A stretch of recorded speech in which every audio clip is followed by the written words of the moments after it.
Mais uma vez, bom dia a todos. É uma honra estar aqui podendo falar com vocês hoje, compartilhar um pouco das experiências que a gente tem vivido. Meu nome é Eduardo, sou da empresa Black West, uma empresa nova no mercado, com apenas 3 anos e meio, 3 anos e 7 meses, onde nesse período de 3 anos e 7 meses, a gente acabou crescendo muito acima da média de mercado. Hoje, para vocês terem uma ideia, a Black West ela tem 1.200 pontos de venda espalhados em todo o Brasil. Temos 22 franquias e estamos indo para a 7ª loja própria que vamos inaugurar ainda esse ano. Esse ano já inauguramos 4. E como que nós chegamos até onde estamos hoje? O tema da palestra que eu fui convidado para falar aqui com vocês é sobre oportunidades. E qual que é o segredo do sucesso da Black West? É saber aproveitar todas as oportunidades. É saber criar novas oportunidades. Porque as oportunidades elas estão aí o tempo inteiro. Basta você ter um olhar diferente para enxergar essas oportunidades. E aí, para vocês entenderem como tudo isso aconteceu, eu vou contar um pouco da minha história, para vocês saberem até como nós fizemos para chegar aonde estamos hoje. E nós não paramos de criar novas oportunidades, não paramos de criar novos processos, porque a gente quer ir muito mais além. Nosso planejamento para os próximos 5 anos é chegar em 50 lojas. E a gente está correndo com isso. A gente sabe que estamos vivendo um momento difícil, de crise, somos realistas em relação a isso, só que se nós crescemos tanto, em tão pouco tempo e tão rápido, por que não acreditar que nós vamos conseguir chegar nas 50 lojas? Para vocês entenderem um pouco, eu vou falar um pouco do meu passado, da minha história e como surgiu a Black West, que foi o olhar da oportunidade. Mais ou menos 12 anos atrás, eu estava em São Paulo, um amigo meu estava morando em Minas Gerais e ele estava trabalhando numa concessionária de trator. E aí ele me convidou para trabalhar com ele na concessionária de trator. Porque até então eu me considerava um bom vendedor. E aí eu fui embora para o interior de Minas Gerais vender trator. Fiquei durante mais ou menos 3 anos e pouco na concessionária de trator. Me destaquei como um bom vendedor. Ganhei vários prêmios, vendi muito trator. Aí eu falei, cara, eu sou muito bom para vender. Então se eu consigo vender trator, eu consigo vender qualquer coisa. Aí saí e foi onde eu tive meu primeiro contato com confecção, que foi através de uma ex-namorada minha, que tinha uma confecção no interior de Minas Gerais. E aí eu comecei a entrar nesse mundo de confecção, entender um pouquinho, participei de vários grupos, criei uma associação, e aí eu fui crescendo. Ganhei muito dinheiro na época que eu vendia trator. Muito dinheiro. Aí chegou um ponto que eu falei, cara, tenho dinheiro, sou um puta vendedor, é o que eu achava. Falei, aonde mais se vende roupa no Brasil? No Brás. Falei, cara, se eu pegar minha experiência de vendedor, com o dinheiro que eu tenho, conheço umas confecções aqui, vou pegar tudo isso, vou pro Brás, vou ficar milionário. Doce ilusão, né? E vim pro Brás. Larguei minhas coisas em Minas, cheguei no Brás, conheci um vendedor melhor que eu. Que o cara me vendeu uma loja num ponto horrível. Eu paguei um absurdo pelo ponto e montei uma loja no Fashion Shopping aqui na Chavantes, no primeiro andar, uma loja de 400 metros. Gastei tudo que eu tinha, tudo. Em 6 meses, eu estava quebradinho. Mas sabe que é quebrado mesmo? Ainda para completar ainda, né, eu tinha 2 carros na época, eu já tinha vendido um, já tinha vendido apartamento, tudo. Aí esse um carro que eu tinha me roubaram na porta do shopping. E eu não tinha seguro. Aí eu entendi o porquê da frase quando os outros falam, vai morrer no Brás. Né? Até esses dias eu escutei uma piada que Edir Macedo, quando morrer, vai direto pro inferno. Por quê? Porque ele tinha que construir aquele templo de Salomão lindo no Brás, gente. Tanto lugar, ele podia construir no paraíso, não ia combinar melhor? Tipo, ó, templo de Salomão onde é que é? No paraíso. Ia ficar uma coisa, né? Mas não, o cara fez no Brás, Deus tá morrendo de ódio dele. Só para vocês entenderem, assim, uma coisa assim engraçada, né, que tem a ver com essa questão Brás. Minha fábrica é no Brás, eu moro no Brás, e aí eu estava solteiro, e aí saía na balada, não sei o que, ia conhecer alguém, não sei o que. Primeira pergunta, né, o que você faz? Tenho confecção. Aonde? No Brás. E onde é que você mora? No Brás. Eu vou no banheiro e já volto. É o preconceito, né? Aí tava eu no Brás, quebrado. Falei, cara, e agora? Eu achava que sabia vender e não sei vender porra nenhuma, desculpa a expressão. Eu achava que era bom em alguma coisa e descobri que justo aquilo que eu achava que eu era bom, eu era ruim. E eu preciso começar. E aí? E aí eu comecei a enxergar oportunidades. Só que para eu conseguir pegar essas oportunidades, eu precisava entender melhor como que era esse mundo de confecção. Porque até então eu só sabia vender. Era fácil, eu pegava uma roupa aqui e ali para vender a roupa. Aí eu fui trabalhar numa fábrica como peão, chão de fábrica, porque é assim que era reconhecido, né? Não sei se alguns empresários aqui ainda chamam assim. Entrei como chão de fábrica, passei pela estamparia, isso com 35 anos, tá? Tenho 42 agora. Aí fui trabalhar na estamparia, da estamparia eu fui para o corte, do corte eu fui para o acabamento, do acabamento eu fui parar na parte de desenvolvimento. E aí nasceu em mim de novo aquele negócio. Falei, cara, mas eu sou bom em vender.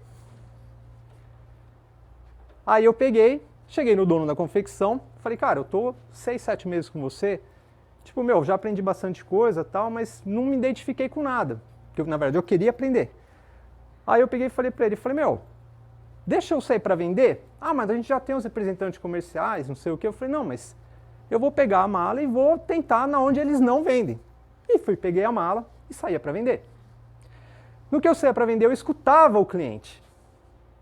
Aí o cliente falava assim, olha, pô, mas tua roupa tá assim, tá assada, pô, mas não é isso que a gente quer assim, a gente quer não sei o que, a gente quer não sei o que.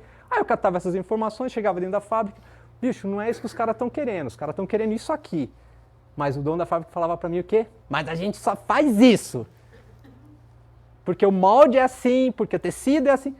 Mas vamos mudar. Não, não dá. Eu falei, tá bom. Não deu ali, e eu comecei a ver muitas possibilidades, várias oportunidades, que era o quê? O mercado queria comprar justamente o que eu não estava vendendo.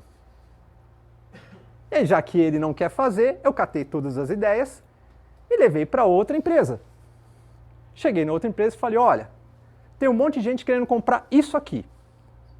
E aí, mais uma vez, eu me deparei com o quê? Com o empresário virando para mim e falando, não, mas isso aqui é muito difícil de fazer, cara. É por isso que os outros querem comprar isso, porque é difícil, porque ninguém quer fazer isso daqui. Nasceu a primeira oportunidade. Falei, opa, ninguém quer fazer isso, tem uma demanda de mercado, como que eu vou fazer isso? Porque eu vou fazer, já que ninguém quer fazer, eu vou fazer. Aí eu peguei, tinha um pouquinho de dinheirinho, montei um monstruário, eu não tinha o capital para poder fazer a roupa. Só que eu sabia o que os clientes queriam, sabia por quanto eu podia vender e o mais importante, que eu não teria concorrente. Aí eu montei o monstruário, enfiei embaixo do braço e fui numa fábrica de tecido. Para comprar tecido? Não, porque eu não tinha dinheiro para comprar o tecido. Mas eu fui pedir o quê? Crédito. Quando eu cheguei na fábrica, com o monstruário embaixo do braço, cheguei lá e falei, gente, ó, tá aqui, ó, eu vou fabricar isso daqui, eu não tenho dinheiro para comprar o tecido, mas eu queria um crédito. Aí o pessoal falou, deixa o monstruário aqui, eu vou mostrar para o dono da empresa, e aí eu vejo se rola, ele chamou você para fazer uma reunião. Ok, passou 15 dias, eu quase tendo um infarto, aí o cara me chamou para uma conversa. Falou, você que fez isso? Falei, foi. Aí o cara veio e falou assim, eu quero montar uma confecção. Você sabe fazer roupa? Oh, claro que sei. O que eu mais sei fazer na minha vida, porque eu já não era mais um bom vendedor. Então eu falei, não, agora eu sei fazer o quê? Roupa. Porque é até engraçado esse negócio, né? Às vezes a gente confunde, tem coisas assim, eu vou fazer o que eu gosto. Mas nem sempre o que você gosta de fazer é o que você é bom em fazer. Então você tem que ser, se você é bom numa coisa, concentra naquilo, não em fazer o que você gosta. Eu gosto de cozinhar. Sou uma merda na cozinha. Só que o bom é o seguinte, que quando eu cozinho, eu bebo. E eu chamo os meus amigos para ir comer minha comida. E eles também ficam bêbados. E todo mundo acha que eu cozinho bem pra caramba. Então isso me motiva. Mas tirando isso, eu sou uma negação na cozinha. Então o que eu queria dizer é que nem sempre aquilo que eu achava que eu era, que eu gostava de fazer, eu era bom em fazer. E aí eu descobri o quê? O que eu era bom de fazer? Não era roupa também. Visão. Falei, cara, eu tenho visão. Eu sou bom em quê? Conduzir pessoas. E aí foi onde nasceu a Black West. O cara falou, sabe montar confecção? Sei. Então tá, o que você precisa? Eu preciso de uma modelista, preciso de uma pilotista, para amanhã. Você tem para contratar? Tem. Que tinha porra nenhuma. Eu fiquei na porta das empresas aqui no Brás. Você conhece alguma modelista? Conheço, não sei o que. Me dá o cartão dela aqui, não sei o que, tal. 3 dias depois eu tinha arranjado uma modelista, uma pilotista e começamos a trabalhar. Aí comecei. Eu era o cortador, eu era infestador, e virando dia e noite, fazendo, tal. Beleza, fizemos a primeira produção, 3.000 peças. Depois mais ou menos de 90 dias. Agora precisa vender. No tempo que eu fiquei dentro do Brás, eu fiz muito relacionamento. E aí eu fui atrás dos meus amigos, representantes comerciais. Cara, me ajuda, tal, ó, tô com uma produção, comecei uma marca agora, não sei o que, tal. Beleza, eu trouxe os caras, mostrei as peças. Pô, tá diferente as coisas aqui, cara. Tá diferente, acho que tem mercado pra isso daqui. Veio um cliente, comprou, umas, sei lá, 150 peças, as 3.000 que a gente tinha. O segundo cliente que nós atendemos, na mesma semana, chegou e falou assim, olhou, era uma salinha, gente, que era isso daqui, ó. E as peças ficavam penduradas na parede e tinha uma ararazinha. O cliente chegou, olhou. Quantas peças vocês têm? Falei, deve ter umas... Fiz conta errada, falei, deve ter umas 5.000. Não tinha nem 3. O cara falou, eu vou levar tudo. Quê? Falei, eu vou levar tudo. E assim começou a Black. Aí começamos. Vamos cortar, vamos produzir, vamos fazer. Aí contratei um cortador, aí eu já não era mais cortador, contratei um infestador, contratei um motorista e começamos. E virando dia e noite fazendo, aí já não era mais uma salinha, aí já virou uma sala maior. Aí começamos a enxergar mais possibilidades. Falei, agora eu preciso montar uma equipe de vendas. Onde é que eu vou buscar uma equipe de vendas?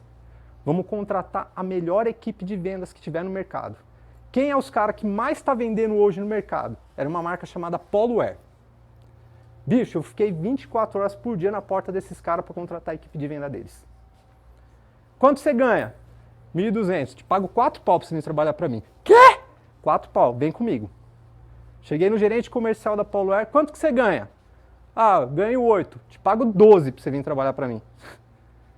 E montei uma equipe de venda que já tinha carteira de clientes, conhecimento de mercado, já tinha know-how, experiência.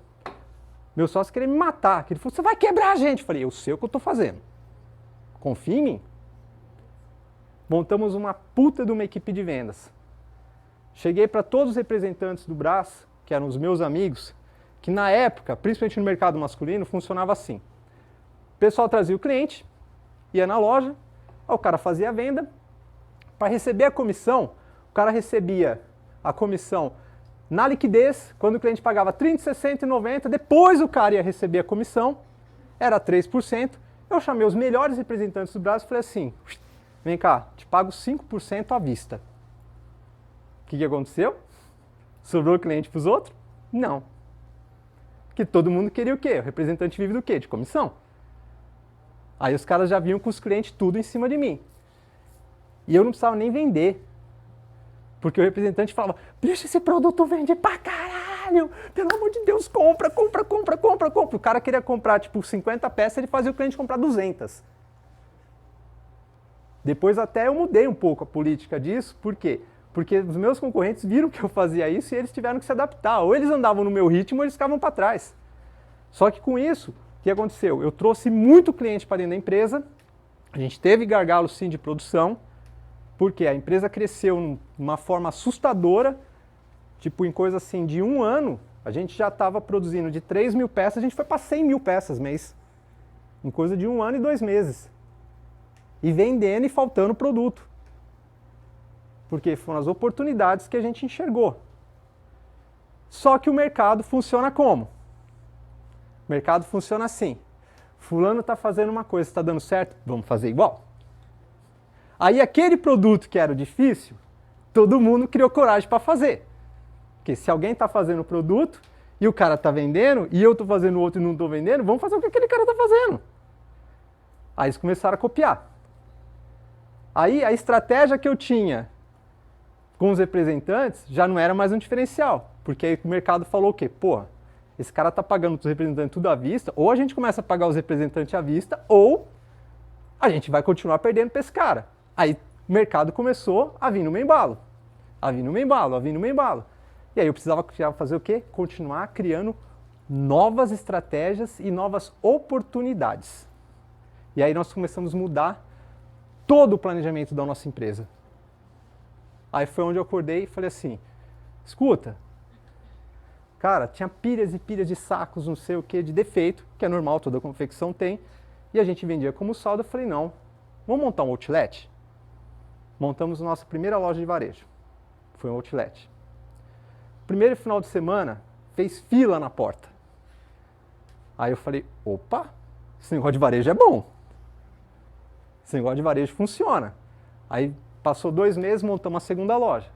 Passou mais 2 meses, montamos mais uma loja. Depois montamos mais outra loja. Depois montamos mais outra. E começamos a montar.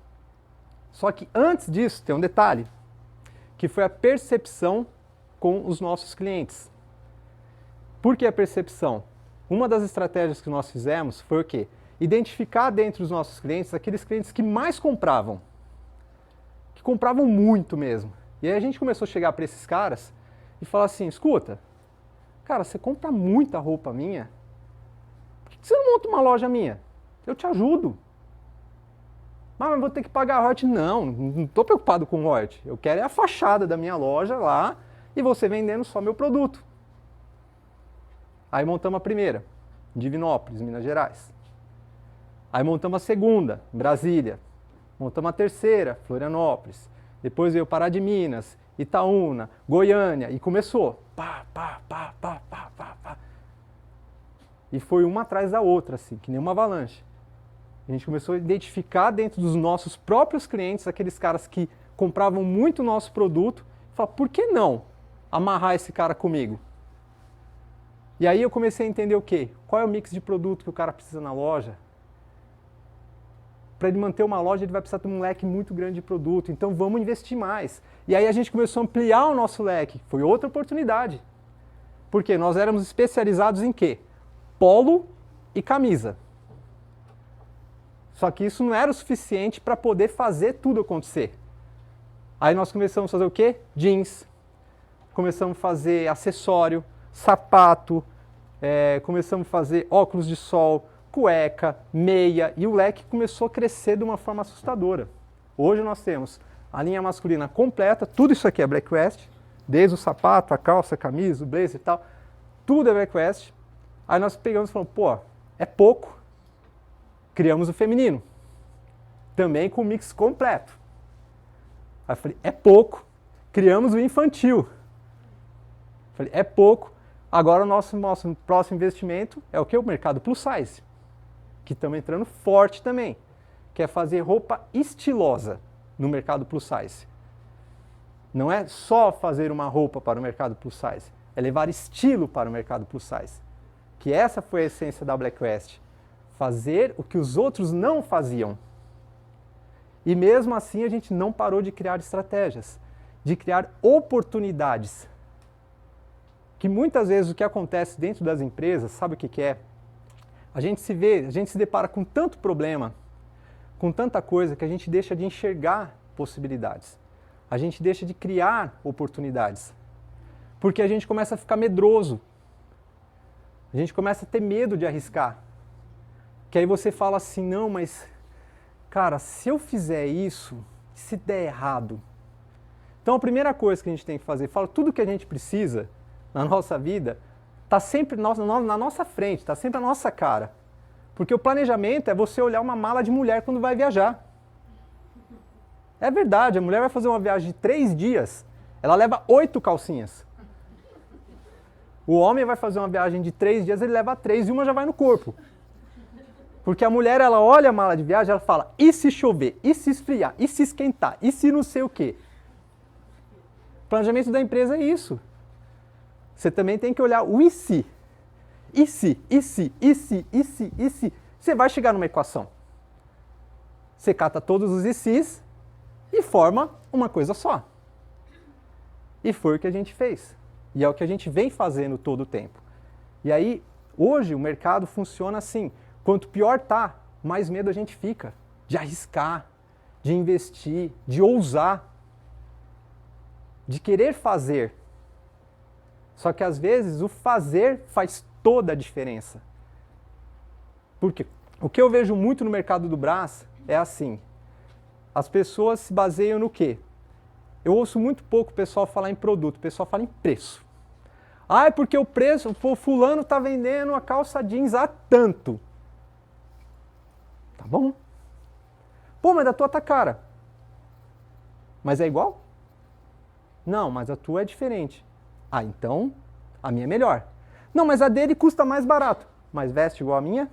Não. Mas a lavagem é igual? Não. Então faz o seguinte, leva aquela lá que você pagou 49 e leva a minha de 80. Vamos ver qual das duas vai vender. Aí o cara volta semana que vem, pô, você tem reposição disso daqui?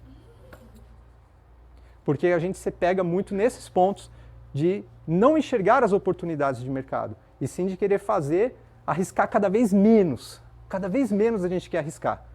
Cada vez mais a gente quer fazer o mais da mesma coisa. E fazer a mesma coisa você vai ter que sempre o mesmo resultado.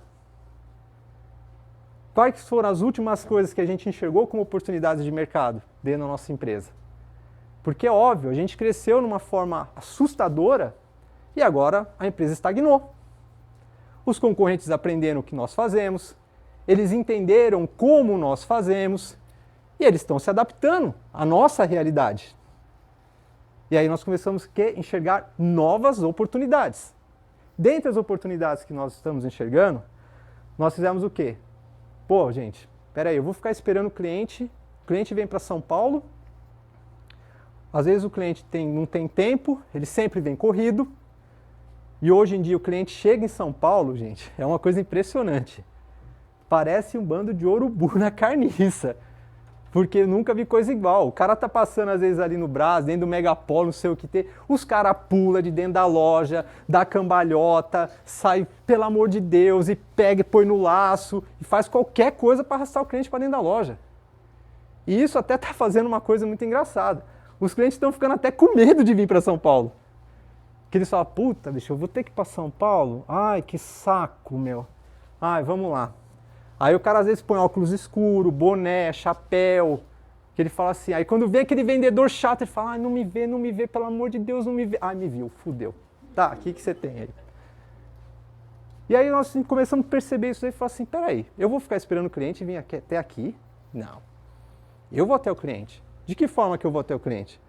Vou mandar um representante com uma mala para chegar lá com a roupa amassada, para ser mais um batendo na porta do cliente, porque também, não pensem vocês que isso daí é uma... Ah, o cliente não vem em São Paulo, eu vou até ele, porque todo mundo também faz isso. Quem é que não tem representante? Aí eu falei, não, vamos pensar diferente, de novo, vamos criar mais uma oportunidade, vamos ser ousados. Como? Vamos levar a loja na porta do cliente. Como assim? Chega o meu sócio e falei assim, vamos comprar um ônibus. Você tá louco? Eu falei, não. Vamos montar o showroom dentro do ônibus.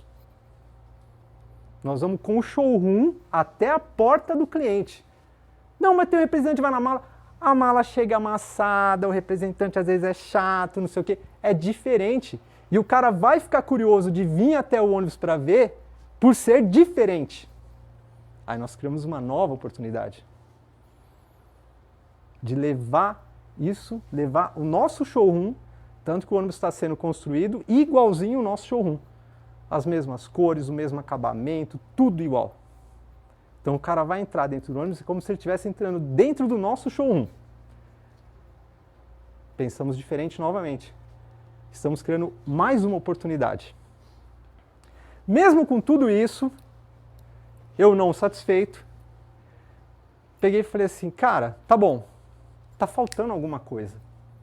Tá faltando uma coisa nisso tudo.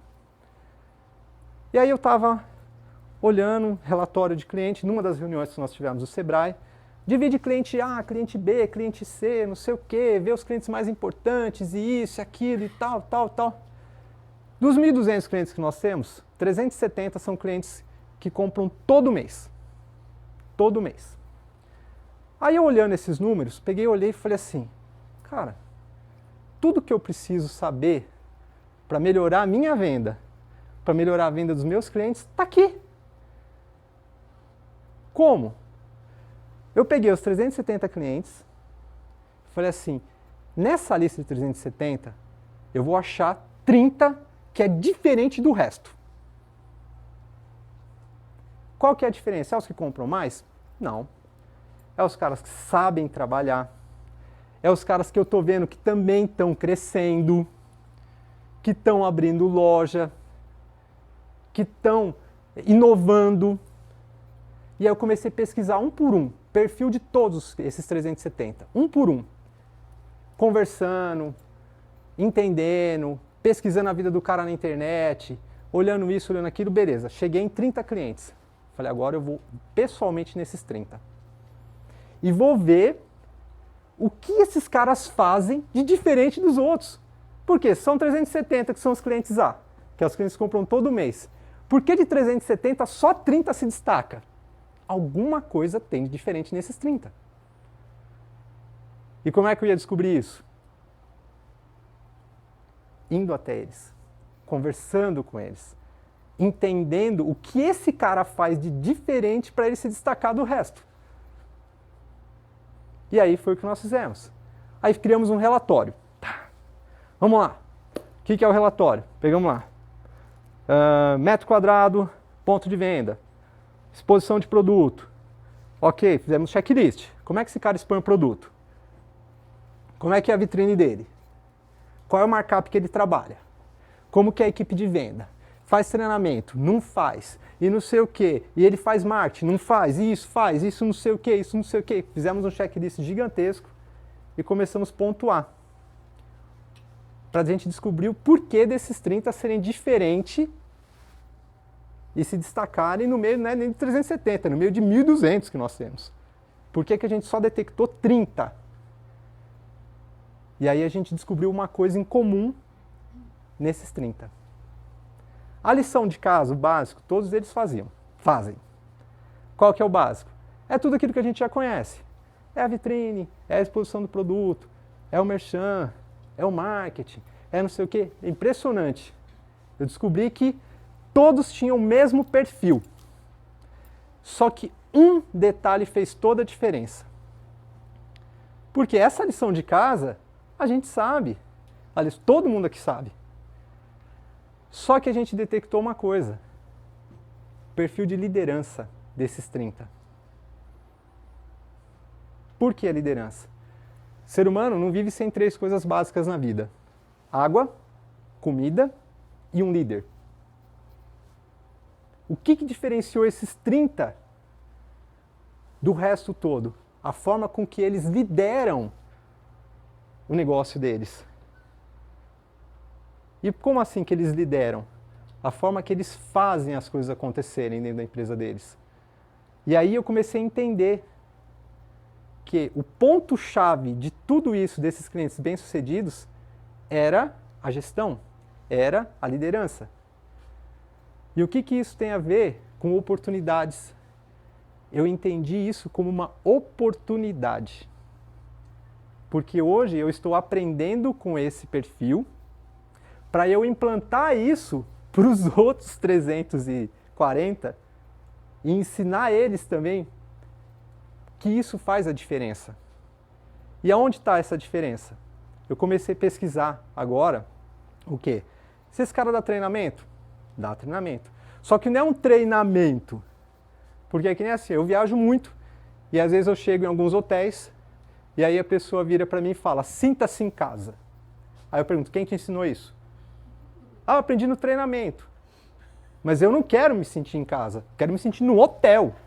Porque em casa eu já tenho um monte de problema. Eu saí de casa e vim pro hotel porque eu quero me sentir no hotel. Então não é esse tipo de treinamento que eu estou falando. É o treinamento do quê?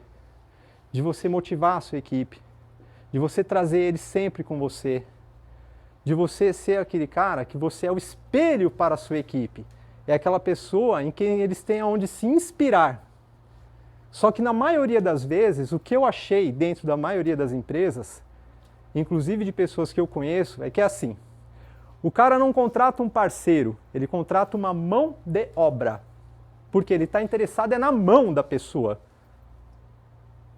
Ele às vezes não está interessado no que a pessoa pode oferecer para ele.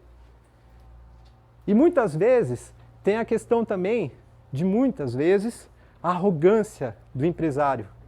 Porque, primeiro ponto, o empresário hoje, principalmente nós que somos de pequenas empresas, nós temos um hábito terrível de que nós somos o faz tudo. Né? A gente vende, a gente compra, a gente é financeiro, a gente é marketing, a gente é tudo. E aí você sabe tudo. E como você sabe tudo, você não precisa de ninguém. Porque você sabe tudo.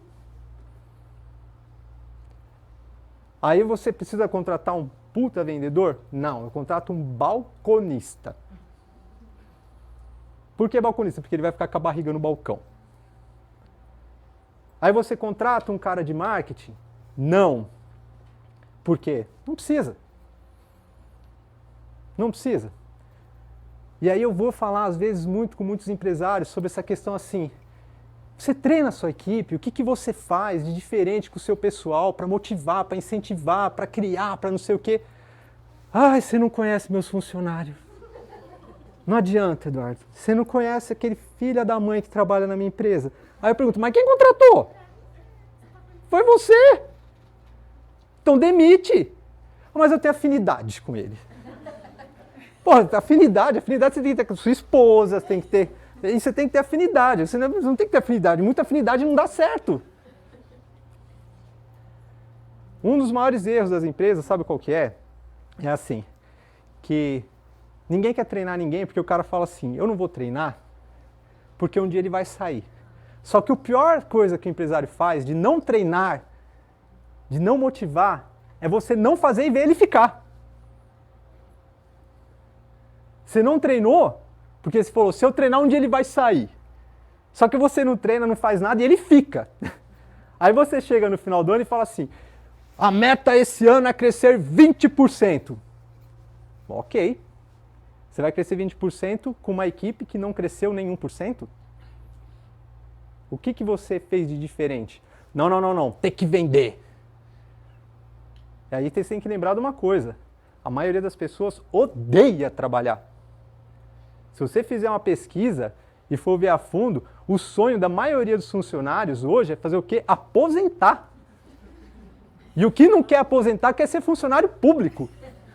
Por quê? Porque ele ama atender o público? Não, porque ele quer estabilidade. E o que a gente faz para mudar isso daí? O que a gente faz para ter uma equipe e muitas pessoas envolvidas com o seu projeto, com o seu sonho? Se você não treinar, se você não motivar, se você não capacitar, se você não fazer eles acreditarem, independente do que você faça, seja você lojista, varejista, fabricante ou o que for, tudo o que você for fazer, você vai depender de pessoas. E foi onde eu descobri a maior oportunidade de todas, dentro de tudo que nós fazemos hoje dentro da nossa empresa. É envolver as pessoas dentro daquilo que nós queremos. Tanto que eu me dou o luxo de poder ficar fora da empresa, de poder viajar, de poder um monte de coisa e saber que tudo está andando. Só que a diferença é que quando eu chego, a primeira coisa que eu faço, eu sento com eles e compartilho tudo.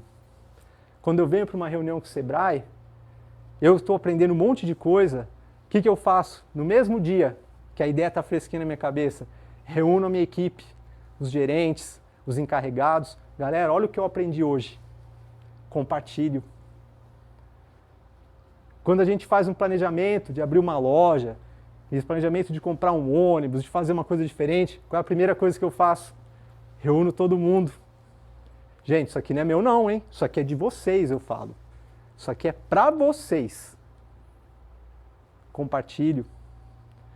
Treino. Motivo. Inspiro. Faço eles entenderem uma coisa. Se você fizer essa empresa ser muito foda, você pode ter certeza de uma coisa. Vão querer tirar você daqui. Sabe por quê? Porque todo mundo vai se espelhar nessa empresa para querer ser o que a gente é. Se você trabalhar numa empresa mais ou menos, fizer uma coisa mais ou menos, você vai sempre ser uma pessoa medíocre, mediana, porque você vai fazer sempre o mais ou menos.